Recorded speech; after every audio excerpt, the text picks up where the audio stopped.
हम मनुष्य जिनसे प्रेम करते हैं ना, उनके लिए सब कुछ करने की चाह रखते हैं। अब जैसे माता पिता को देख लीजिए, अपने संतान के लिए क्या कुछ नहीं करते, जन्म से प्रयास करते हैं कि उन्हें वो सब दे सके जिसकी उसे आवश्यकता है।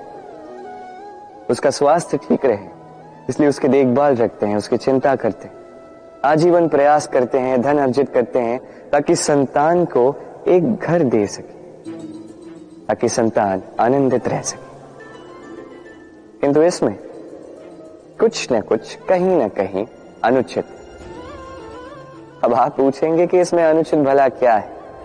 हमें अपनी संतान को कुछ देखकर संतोष मिलता है, तो इसमें अनुचित क्या हो सकता है?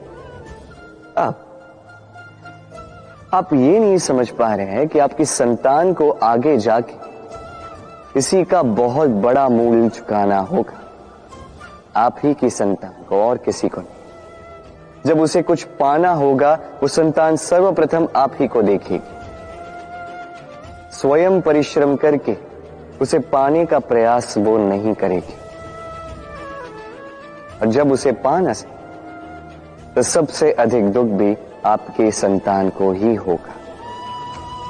इसलिए यदि संतान को कुछ देना है तो घर नहीं, सीख दीजिए, एक अच्छे चरित्र के निर्माण का प्रयास कीजिए, क्योंकि एक अच्छा चरित्र ही इस संसार में सफलता की सबसे बड़ी शिखर तक पहुंचता है।